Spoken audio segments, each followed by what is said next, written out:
come from a liberation family.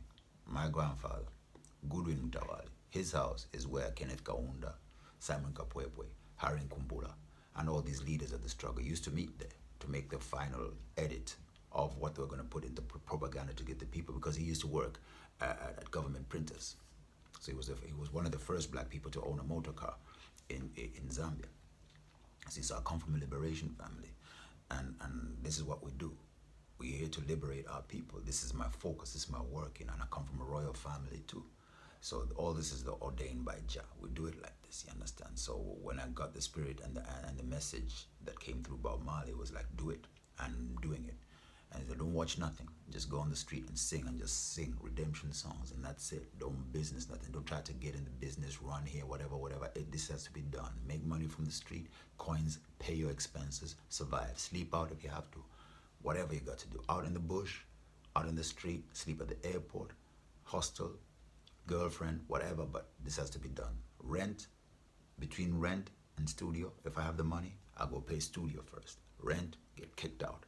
But studio works is done, and my catalog is there, because Delroy Washington, who used to work with Bob from 71 to 79, the spirit of Jah led me to 12 Tribe, and from 12 Tribe they point me over to Delroy, and Delroy started telling me the whole thing about Bob. First time I met Delroy, I was in his house for 7 hours.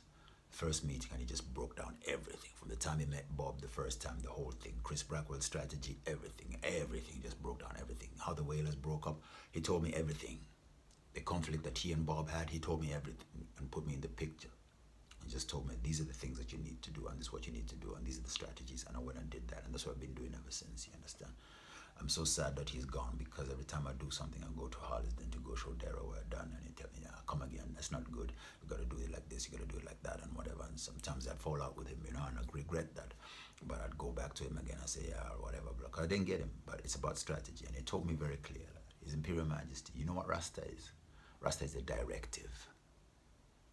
You know, not just a direction, a directive. That means there's a director. So you are directive, and you get the directive. Jah tell you, do it like this and do it like that, do it like that. Jah don't need no army, you know. Jah need just one man to do exactly what Jah tell him to do, and everything will work out. That's how Jah does. Jah has never called a nation.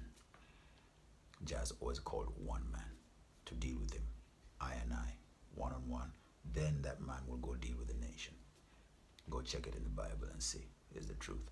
So these things I learned, and all of course I got a long story to talk about with reggae music, but I know it and I watch it, you know, but I'm not prominent in that sense, but I'm prominent with the works and the message, because it's important to me, you see. So we're freedom fighters, you see. We're freedom fighters, and we cannot say freedom fighters. I come from the freedom fighting.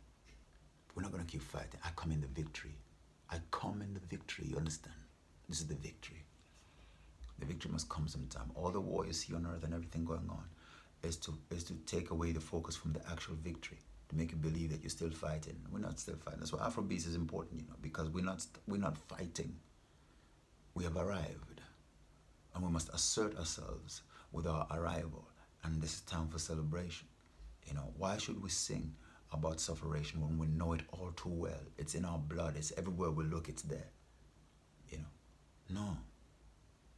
We must sing about getting on and living up, because even Bob's music does that. It's like, yes, of course, we sing about these things, but we still have a life to live. You know, so that little argument about the Afrobeats is just a market thing. It's got nothing to do with music and genres, because all music is versatile and all music can touch on every subject. That's how it is. That's why it's music. You understand? So that's music.